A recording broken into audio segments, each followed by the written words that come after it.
everything. I think I want to read today from a good old favorite of mine, Ephesians Chapter 2.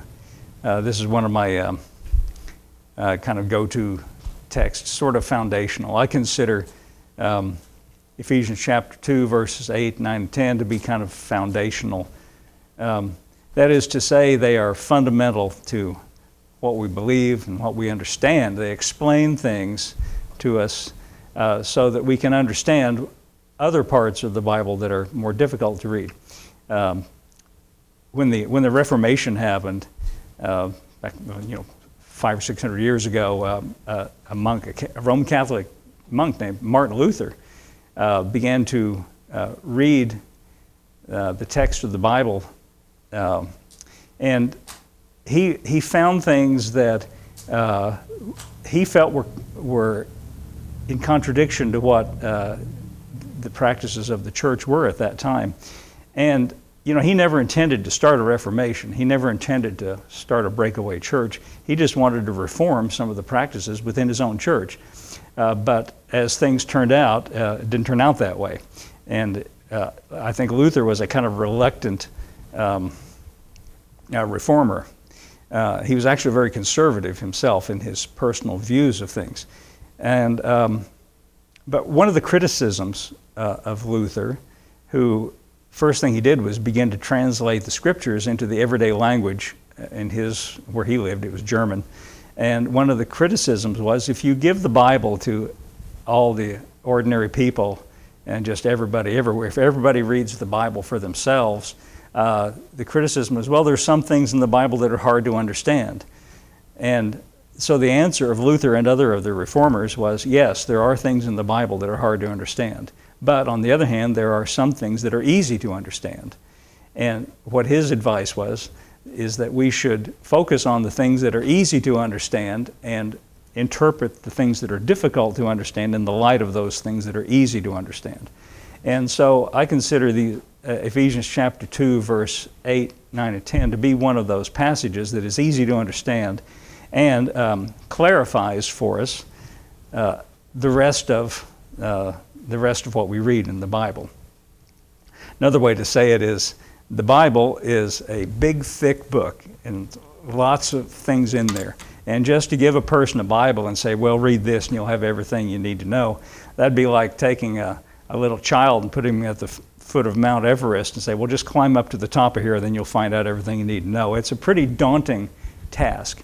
And so, and in fact, as a matter of fact, Mount Everest, by the way, people don't climb up there by themselves. Westerners go there and they have guides that guide them up to the top, and those guides have carved footholds and put ropes for them to hold on to. They've carved places where it's difficult, they've carved little steps there. And so with those footholds, and a passage like this is, for the Bible, one of those little footholds, a place that you can grasp onto and easily understand. And I think it's important because it clarifies where we stand with God. It clarifies where we stand and what God's looking for and what He's done and what His attitude and His feelings are about things. That's all clarified in verses like this very succinctly, and it helps us know how things stand. And I think that's important because you can go through your life and be in doubt and be confused. You can even sit in church your whole life and be in doubt and be confused about things. And I don't think that you should, and I don't think that's right, and I'm kind of embarrassed and ashamed to think that that's true, but I know it is from talking to people. I remember one time I was asked to come to the house of a person I didn't know. This younger couple had visited our church a time or two, and they weren't regulars, Now, people who come all the time are regulars, kind of like at a bar, And I know what the regulars are like. No, I don't know, I'm just joking about that. But I get to know who the regulars are, and you kind of know about their lives and so forth. And we have concern for one another, and that's helpful, But sometimes people just come in and I don't get to know who they are. But anyway, this couple was like that. And they called me later and said, would you come pray for our mother? The doctors have given up on her, and they said she's not going to live much longer. And see, I didn't know this mother. I didn't know her at all. And because I knew this couple, I said, well, yes, okay, I will. And so I went to visit this woman, and I didn't know her at all, as I said, didn't know her background, didn't know anything about her. So before I prayed for her, that's what they asked me to do, I just wanted to clarify the situation. So I just said, are you a Christian? Now to me, that's a question that you can answer either yes or no, and that's what I was expecting. See, if she would have said yes, then that clarifies things for me. And then I can pray one way. But if she says no, that clarifies things for me another way. And then I know some things we should pray about before we get around to anything else. And see, that clarifies my thinking. So I ask her, are you a Christian? Just for my own benefit. And instead of saying yes or no, she said, well, I've been in church all my life. And see, that doesn't really answer the question, does it? Because you can be in church all your life and not be a Christian. It doesn't really clarify it any. It's just like I heard somebody say, and I thought this was funny, so now I say it. You know, if I hear something good, I take it now as mine. And anyway, I heard somebody say, you can sit in the garage, and that doesn't make you a car, you see. Where you sit is not really the issue, you understand? Sitting in a certain place doesn't necessarily mean anything. So I said to her, well, before I could answer, she said, yeah, I've been in church all my life. And before I could say anything about that, she said, I just hope I've done enough good things so that I can make it in. By that she meant into heaven. And see, to me, that then explains to me what her thinking is. She has uncertainty, she has doubts, she has fears, and it's not clear in her mind. And maybe that's one reason why she said something that kind of projected that unclarity. But see, I think those kinds of issues should be clear to us. And as a matter of fact, as we're getting ready to read, it's not about doing enough good things so that you can make it in. It's sad to me, I think it's sad to think that a person could sit in church, as she said, all her life, and come away with that kind of understanding, because that's just the opposite of the truth. You know, if it was a matter of doing enough good things so that you can make it in, then nobody would be there. It would just be God and Jesus in heaven all alone. Y'all follow me? Jesus, I think he's good enough. No, everybody else, no. In fact, the Bible tells us that explicitly. It says, there is none righteous, no, not one. That means nobody measures up. Nobody's done enough good things. Nobody measures up except Jesus. And so that's why, as Christians, we have our focus on Jesus as a Savior. Not necessarily, I mean, he's a teacher, all right, but primarily he's a Savior. So anyway, Paul here is writing to a church in Ephesus. By the way, Ephesus is still there today. You can visit it. It's in Turkey, modern-day Turkey, and some of the ruins from the time of Paul are still there, from the time of the first century. And it's very interesting. I haven't been, but my wife has been with our second son, Anton. They went to Turkey for a conference, and it was very enlightening to see all the things there. But anyway, Paul's writing to Christians in Ephesus, and writing to them to clarify the situation. And so in verse 8, it says, for by grace are you saved, through faith, and that not of yourselves, it is the gift of God, not of works, lest any man should boast. For we are his workmanship, created in Christ Jesus unto good works which God hath before ordained that we should walk in them. Now going back to verse 8, I like verse 8 because it clarifies God's part and our part. When it says by grace, the word that's translated grace, of course you understand we're reading in English and Paul didn't write it in English. The language of discourse, of intellectual discussion and discourse in the first century was the Greek language. And so the texts that we have for the New Testament are written in the Greek language. And this word that's translated grace is a Greek word charis, C-H-A-R-I-S. It's the word from which we get our English word charismatic, which in a general sense just means a person who is gifted. We say that person is a charismatic leader, we might say. That just means a gifted leader. a person who has some natural gifts. And it's translated that way elsewhere in the New Testament as gift. So that's probably the most direct translation of that word charis would be gift. But the translators here chose the word grace. Grace, we interpret that to mean then God's gift or God's unmerited favor. Sometimes people say it that way, and that's a good way to put it. In fact, Paul even explicitly says that, for by grace are ye saved through faith, that not of yourselves. It is the gift of God. Grace means gift, and he says saved. And by that, well, that's a good question. What does that mean? Because it's the gift of God. It's something he gives freely. You know, a gift is something that's given freely with no strings attached. I know from talking to people, sometimes people feel that they think that they have been a Christian and then lost it somehow. God took it away because they failed. God doesn't take anything away. He gives his gifts with no strings attached. If he took it away, or if there were obligations or conditions, then it's not a gift anymore. Just waiting to let that sink in on you. It's not a gift if there are obligations. It's not a gift if there are strings attached. It's not a gift if there are requirements or things that you have to do. A gift is something that's freely given. Now, it says, by grace are you saved. Grace is God's part, and it's his gift, and the gift is saved. That's the word that's used. Now, that is a word that implies, to me, rescue. It's a rescue word. That's what it sounds. That's what comes to mind when I read that.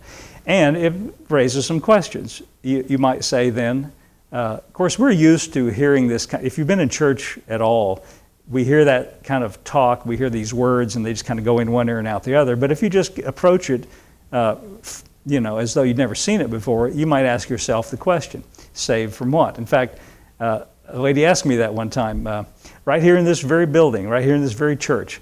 I was probably reading from this exact text here. I don't remember for sure, but after the church service was over and everybody was talking, this lady came up to the front to talk to me, and I could tell by her body language and by the expression on her face that she was angry. She was upset. Now, it's hard for me to understand why anybody'd get upset with me, but she was mad. And so when I got up to her to find out what was the deal, she said, "Why do you keep using the word saved?" she said. Well, in my defense, I didn't make it up. I'm just reading out of the Bible, It's not my word, it's in the Bible, so we're kind of stuck with it. But then I couldn't really understand why she was so offended by that. Then she explained, what do I need to be saved from? Well, I get, what she's thinking is, in her mind, she's thinking, I'm not so bad, she probably felt like she's better than a lot of people. Sometimes we feel that way if we're better than others. If we can look and find others that are worse than us, or in our estimation, then we feel better. It's as though there's a scale of righteousness, and if we can find somebody worse than us, then it scoots us over closer to the good side. But that's not the way it is at all. Righteousness, as far as God's concerned, it's either perfect or it's flawed. It's either perfect like God is perfect, or it doesn't measure up. But people are like that. I remember another story, and I've probably told this before, but it just comes to mind. On Sunday nights, and most of you know this, but if you don't know, on Sunday nights I go to the prison. There's a prison in Alva. They call it I'm not sure what they call it.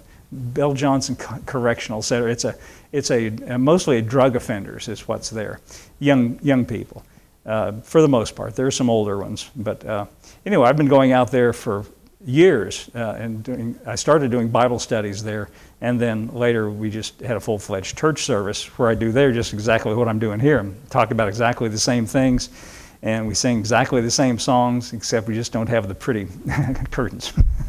Otherwise, it's just the same. But when I first started, I didn't really have confidence to go out and do that by myself, so another man went with me, and we kind of went as a team. And this other man, he's not living anymore, but his name was Merlin Booty, and he lived south of Alva. He was a farmer, and he was kind of like the opposite of me. I'm sort of introvert and an introvert. I'm sort of soft-spoken, and I'd be more likely to keep my mouth shut than to speak up and say anything. He's just the opposite. He was loud and boisterous. Did you know Merlin, Marianne? Did you know him? Okay, well, you missed a treat with him because he was really something. He was a real character, and he would just blurt out and say what other people would think and not say. But anyway, so he used to pick me up at my house, and we'd drive out there and have our little church service. And so he picked me up one week, and he said, "Let me tell you what happened last week after I dropped you off at your house." I said, "Okay, tell me." And he said, when I was driving home, he lives south of town, so he stopped at this little convenience store to get a Coke or drink or something. And so we have these badges, these ID badges that we have to wear when we're out there. And so he still had that hanging around his neck. He forgot to take it off. And the lady behind the counter took a look at that, and she said, "What's that?" And he says, "Well, that's my volunteer's badge, because we have a Bible study at the prison." And when he said at the prison, she got all huffy-like, and she said, kind of made this sneer on her face and took a deep breath, like that, and made ugly faces. "Well," she said, "I'll tell you one thing, they're getting just what they deserve." And so Merlin, being who he was, said to her what I might have thought but not said. He said, "Well, I hope you don't get what you deserve." Which is a good point. See, she felt like, well, I feel good about myself because I'm better than them. And he's reminding her that, well, maybe you think you are, but maybe you're not. Maybe you haven't done what they've done, but you've got your own issues, you see. And so this woman that came to church and was mad at me for using the word saved, she was sort of like that. She was offended at the idea that she needed something other than her own, feeling better about herself than others. So it raises an interesting question. But, I've just jumped in here in verse 8. If you back up a little bit, which I'm going to do here, to the beginning of the chapter, it clarifies it for us. Paul writes, and of course, there's no good place to start with Paul. Torrin, I'm going to start with verse 1 in chapter 2, and then we're going to read our way up to verse 8. But there's no good place to start. Paul starts his epistles, and it's all like one run-on sentence. Every verse starts with therefore, or wherefore, or and, or some kind of preposition. It's almost like, and I know this is the case from reading other of his epistles where the person who transcribed it identifies himself. Paul didn't write these things with a pen. He stood up and just blurted out, he just preached it, and somebody else had to try to keep up with him and write it down. So it's like one long stream of thought. So in verse 1 of chapter 2, it starts with and you hath he quickened, which were dead in trespasses and sins. Now that refers back to chapter 1, which for sake of time we can't go back and talk about, but he was saying basically that in the mind of God, the resurrection of Jesus was for our benefit. And when God raised Jesus from the dead, potentially he raised us in the same condition as identification. And he's talking about that in the previous chapter, which is really good, and I wish we had time to go talk about it. But what I want to get at is the second part of this verse. He says, and you notice the words hath he quickened. Oh, Torrin, this is Ephesians chapter 2, verse 1. And you hath he quickened. The words hath he quickened are in brackets there. Now in the King James translation, they're printed in italics, which means that they are added by the translators to clarify what they felt like needed to be clarified. So you could leave those out. They were added by the translators. And so what Paul's actually saying, and you who were dead in trespasses and sins.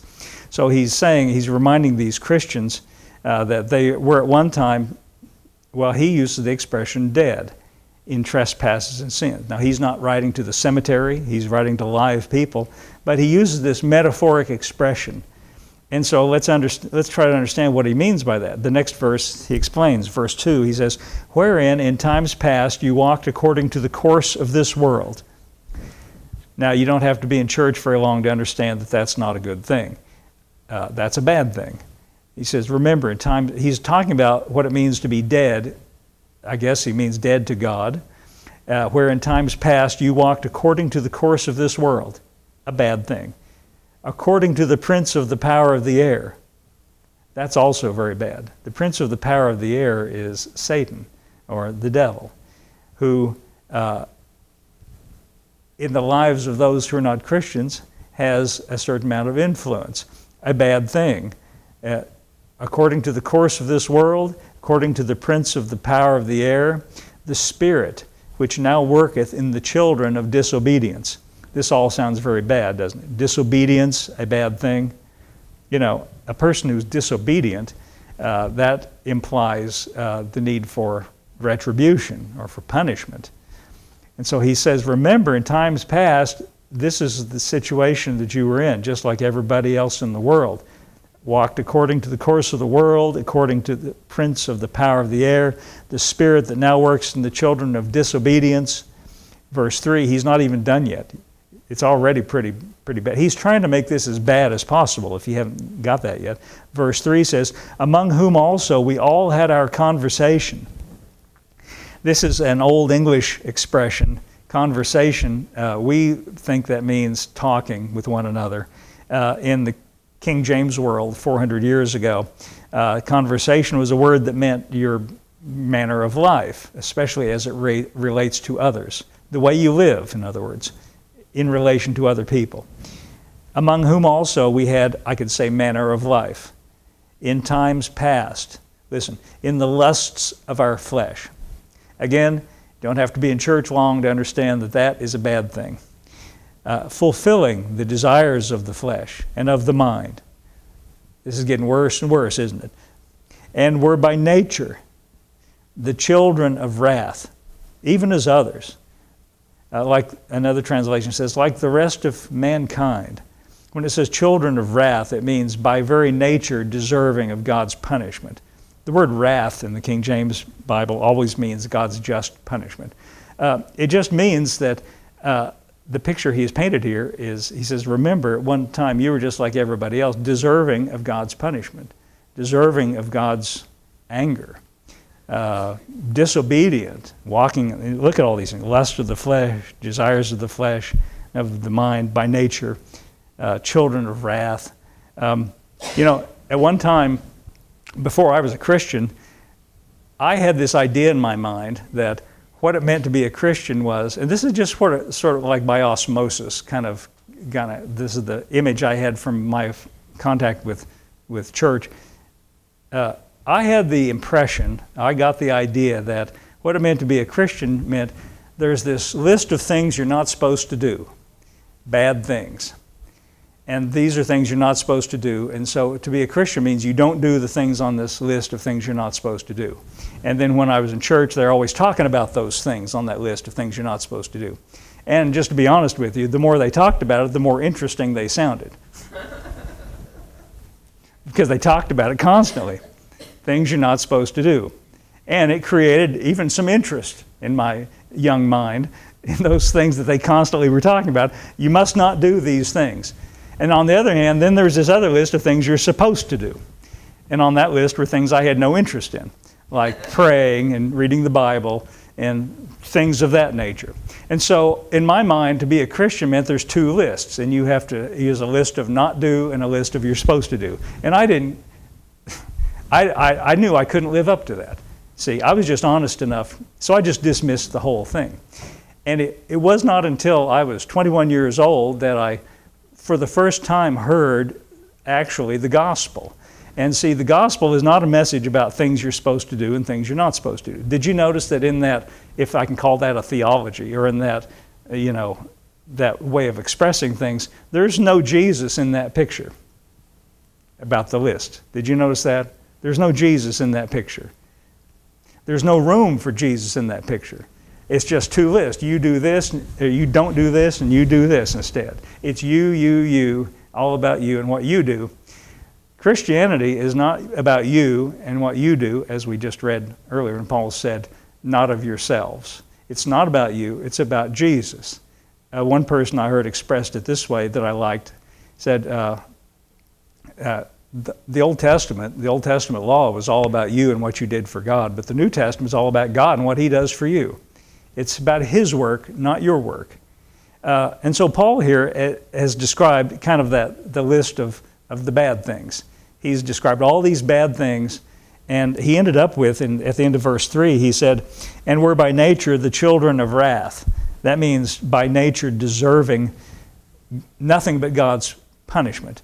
Now, what you might expect to read next, what you might expect him to say is, and God has had it up to here. And he is really mad, and he is boiling over with anger, and steam's coming out of his ears, and, he's just getting ready to send down judgment on you and on this world, and he's just mad. He sees what's been going on, and he sees all the sin and the transgressions and the wrongdoing, and he's mad. But you know what? The surprising thing is, after Paul has presented this picture of everything as bad as he can, and I think he deliberately did it that way. I think he included every bad way of spinning it he could, every kind of language to imply this is wrong. Instead of next saying God is angry and God's going to send down judgment and punishment, the next thing we read is, it's really remarkable. Verse 4 says, but God, but God, who is rich in mercy, for the great love wherewith he loved us. And verse 5 says, even when we were dead in sins. Now you see the chapter started with, in you who were dead in trespasses and sin. Then he described what that means. And then in verse 4 he says, God who is rich in mercy, for his great love wherewith he loved us, even when we were dead in sins. Now the remarkable thing about it is, God, instead of being angry, instead of being upset, he looks at us and looks at our world and looks at you as an individual in your life, and he says, you know what? I feel mercy. I feel love for you as an individual and for me and for the world at large. Not anger, not hostility, not a sense of I'm getting ready to judge this whole thing, but love. It says that he's rich in mercy. You know, of course, what it means to be rich. We understand that from not by personal experience, I'm sure, but by looking at others. The Forbes magazine publishes this list every year of the richest people in the world, and Bill Gates is on there, and other people like that. And see, I can't even really conceive of what it would be like to have so much money that you don't even know what to do with it. But people like Bill Gates are like that because they're rich. That means they're rich in money. They got more than they know what to do with. And one way that I found out that was the case, now this is years ago, I don't think this is the case anymore, but back at the Alva Public Library, when they first got computers that you could go in there and search the internet some years ago, the computers at that time were paid for by the Bill and Melinda Gates Foundation. And I remember seeing that because they had a little sign on them back then, those first computers, and thinking to myself, I don't think Bill Gates has any idea where Alva, Oklahoma is. It would surprise me to think that it ever crossed his mind about us personally. So he's got so much money that he's buying computers for little towns, places he's never been. He'll never come here. He knows nothing about. That's what it means to be rich. You got so much money you don't even know what to do with it all. Well, God, it says, is rich in mercy. He's got so much mercy he doesn't know what to do with it all. He's got so much mercy that no one can ever expend it all. You can't ever exhaust his mercy. And Paul writes this right in the face of what he has described as all this wrongdoing, every wrong thing you can imagine. But God looks at it, is not mad, he's not angry, he's rich in mercy. For his great love wherewith he loved us, even when we were dead in sins, verse 5 says, and has quickened, that means made alive, quickened us together with Christ. Now that's an interesting expression. It says he made us alive together with Christ. As we all know from the story of Easter, Jesus was raised from the dead on the third day. But Paul here says we were raised together with Christ. Now, if we were raised up together with Christ, that means Christ had to get dead together with us. Do you ever think of that? He had to get dead in the same condition we were in. Not just a physical death, but dead in trespasses and sins. Not that he ever did anything wrong, but he carried ours on the cross.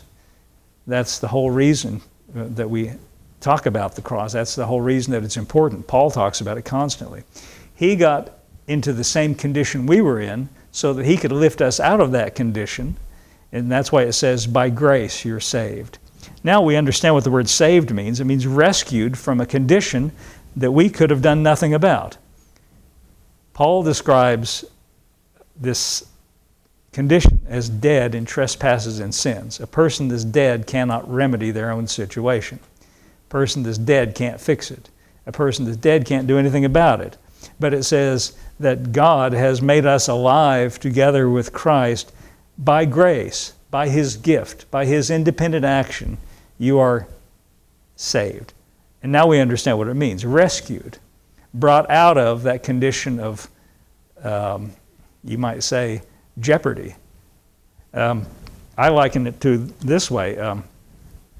If you were on an ocean liner, one of these cruises, I don't know if anybody's ever had one of these cruises. It kind of scares me to think about getting out there on the ocean in those boats, because I've read too many stories about shipwrecks. But anyway, let's just say you were on the Titanic and the ship went down, and now you find yourself splashing around in the icy water. Well, you are in a position of jeopardy. I think it's easy to understand. And there's nothing you can do to remedy your situation. If you're out there splashing in the frozen Atlantic Ocean, no matter how good a swimmer you are, no matter how good your own personal merits are, you're not going to be able to swim to shore. You are in a situation of jeopardy. But then a rescue ship comes along and throws you a life preserver. Now you could say then that the life preserver is your salvation. Somebody has had mercy on you and thrown you the life preserver. But you see, the thing about the life preserver is this. It's only going to be of benefit to you if you take it, if you take hold of it. If you're proud and you just sit there and say, I don't need that life preserver. Well, there's not much that can be done then because it's been thrown to you. You see, and I'm going to skip ahead a minute. I'm coming back to this. That's why verse 8, Torrin, if you'd skip me up to verse 8 for a second, and then I'm going to back up again. That's why it says, by grace are you saved through faith. That's why he threw that in there, through faith. Faith is your part. That's your response to it. That's taking hold of the life preserver. That's, faith is just a response. Faith is just responding to God's grace. Faith is just responding and saying, yes, it's good enough for me. I have a book back here in the office that I found helpful. It's by a Greek scholar. I'm not a Greek scholar, but I can read books by those who are and benefit from their knowledge. His name is J.B. Phillips, and he wrote a little book about all the things he learned in translating the New Testament into everyday language. And he said, when I began to study this word believe, and faith is related to believing, of course, when I began to study the word believe in the New Testament, I found out it means more than what we think of in our English language. When we think in the English language of believe, we think just agree with certain mental propositions that they're true. But it's more than that. He said in the Greek language it implies trust or confidence. And he said it this way, and I like this, so I'm going to quote what he said. He said, what it means to believe in Jesus in the New Testament sense is, it means that a person transfers their confidence from themselves to Christ. In other words, I no longer am trusting in myself that I'm good enough.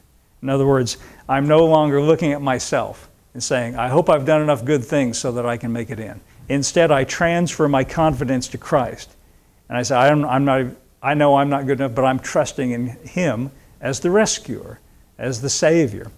And so, going back again, I got off the track here. Torrin, if you'd go back with me again to verse 5, that's where I left off. And when we were dead, even when we were dead in sins, and quickened us together with Christ, by grace you're saved, and hath raised us up together, and made us sit together in heavenly places in Christ. He says He not only gave us the same life that He gave Christ when He raised Him from the dead, but He put us in a position in relation to Himself that is as close as you can get, as accepted, you might say, as you can get. Made us sit together in heavenly places in Christ. Verse 7 says this. I like this verse 7. This is really remarkable language. That in the ages to come He might show the exceeding riches of His grace in His kindness towards us through Christ. Now keep in mind, this is all in the light of that language that he used in the beginning of the chapter where he described doing everything wrong. Everything is wrong, but God had mercy and raised us up together in his mind, raised us up together with Christ, and in his mind put us in relation to himself. That's the same relationship that Jesus enjoys, seated in heavenly places. And he has this in mind. Listen to this, that in the ages to come. It's almost as though God's thinking to himself, you know, I'm never going to convince them during this lifetime. It might take ages to finally convince them about how much I really do love them, convince us that he might show the exceeding riches of his grace and his kindness towards us through Christ Jesus. That's all that's on his mind. His grace, that's his free gifts, and his kindness towards us through Christ. Verse 8 then, the one we started with, for by grace, God's gift, God's unmerited favor, God's independent action, you are saved. And the only part they devotes to our part is this word faith. That's our confidence. That's our response to his grace. And that not of yourselves, it is the gift of God. Torrin, could you give me the Message translation on verse 8? I like this translation called the Message. Listen to this. Saving is all his idea and it's all his work. Isn't that a great statement? It's all his idea. In other words, it's not your idea. You're not trying to talk him into it. It's his idea. It's all his work. All we do is trust him enough to let him do it. It's God's gift from start to finish. Isn't that a good thought? All we do is just make a decision to trust him enough to let him do it. And as Christians, that's the way you continue your Christian life, just by continuing to trust him and knowing that he's at work. When Paul wrote to the Philippians, he said, he that began a good work in you will bring it to completion. He's the one that's at work. All we do is walk with him. All we do is trust him. That's all. That's the whole of our responsibility as Christians, just to trust him, to place all our confidence in him, all our faith and trust in him, and he does the rest. Okay, I think I'm all done for today. Let's all stand up.